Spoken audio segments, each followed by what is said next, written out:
Magandang tanghali ho. Ngayon nadidinis sa aming new spot. Pero malapit din sa aming spot dati. Kabila lang ho. Kabila ho ng pier. Yan ang pier. Ano si Master naghagis na. Ano Master, may huli na? Master! Mahangin ho ngayon. Kaya hindi makapagkagis ng malayo. Tatry ho tayo din eh.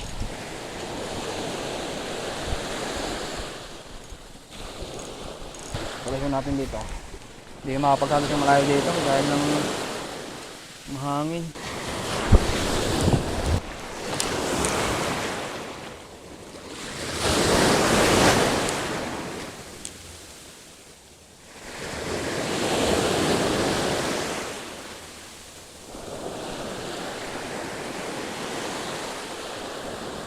Simula ko tayo din sa may pier dito. Pumunta ko tayo din.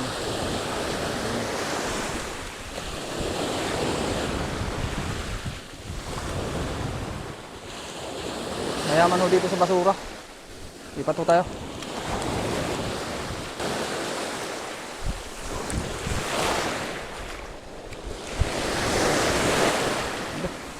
Ano masama din? Uy, sabit na. Wala tayong bugaong din eh. Yung! Mahangin talaga, hindi malayo ang ating lure. Nandito kaya tayo si Enting eh. Si Enting kabisa ko ting bagyo. Taas ng hangin eh.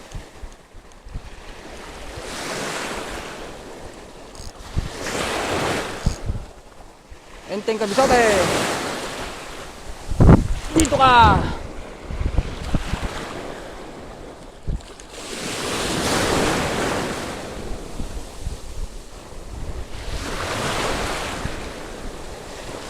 Lakas ng alon mo. Malakas talaga. Manipa ngayon ng alon. Multong hipon. Yellowhead. Multong hipon. 8 grams. Lakas na ng ulan dun oh. Lakas na ng ulan oh.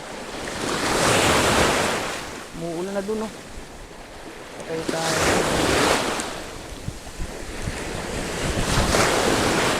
Binabasa talaga tayo ito. Ano, ulan na yan? Ulan? Ulan na? Ulan! Yan, at kami ay nakasilong din sa may tubig din. Hindi ko napansin yung may-ari pa rin natin din sa duyan, tulog. Salamat nga pala ho. Yan, sa inahaba-haba ho ng posisyon. Hindi na ako nabagsak sa aming spot.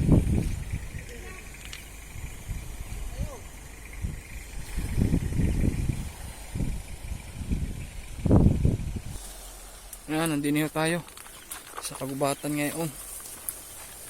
Ano si Master? Ano si Master? O, tinan nyo. Madahal si Master.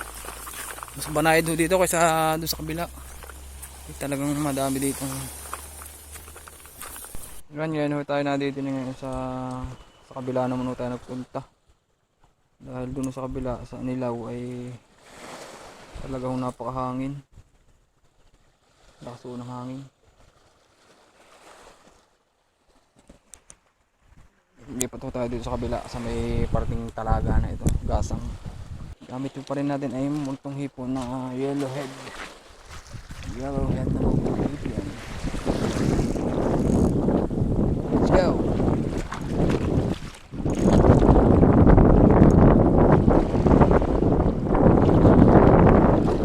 Hagis. Yun. First cast. Ikot ng malaking bato. Wala.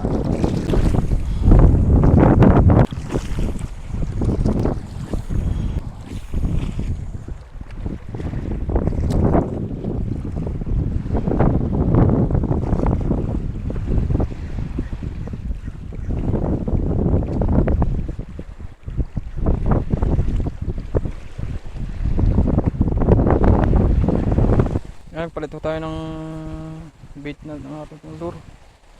Redhead ho na parang ganito. Parang bangus. Nabilo natin siya. Losong-losong. Huwag kang aalon. Huwag kang aalon. Nasaan na kaya yung mga magagaling na isda dito? Yung mga butiki. Butiki pa rin. Yun. Malapit ang binabaan. Galingan mo.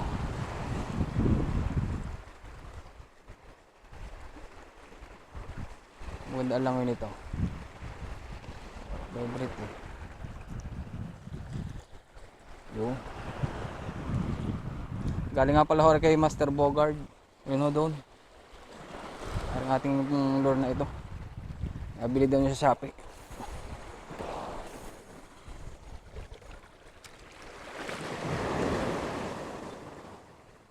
Paramdam naman kahit isa oh. Para hindi bigo pag uwi. Bigo. Napakasakit Kuya Ede nang sinapit ng aking buhay.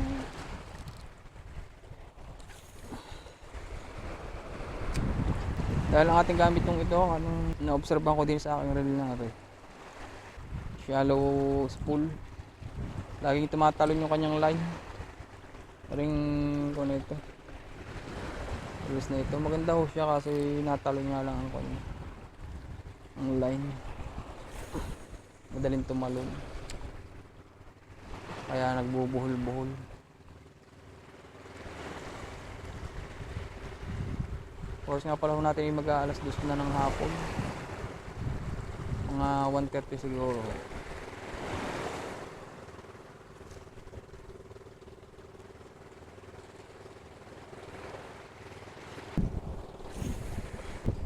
Kung sa diyan walang mahuli.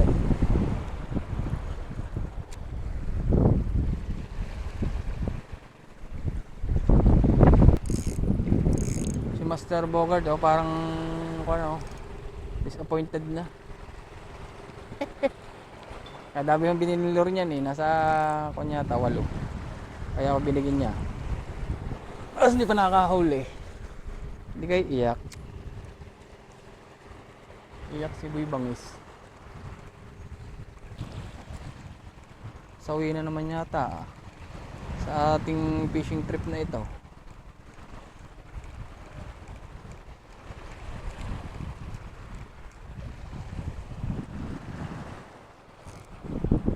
Try natin na rin, paper 15 grams yata ito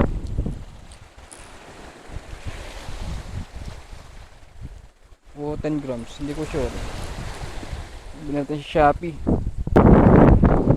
Yun.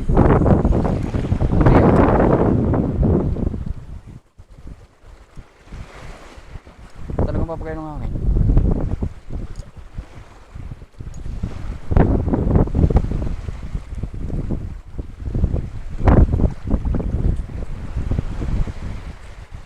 Popper time.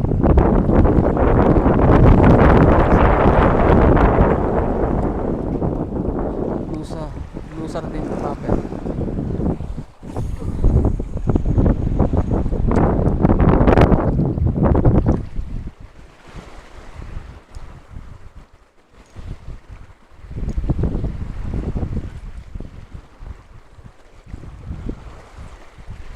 Wow. Tumatalsik-talsik ang tubig ah. Wow, wow, wow. Sumabit sa puwit. Sumabit po sa puwit.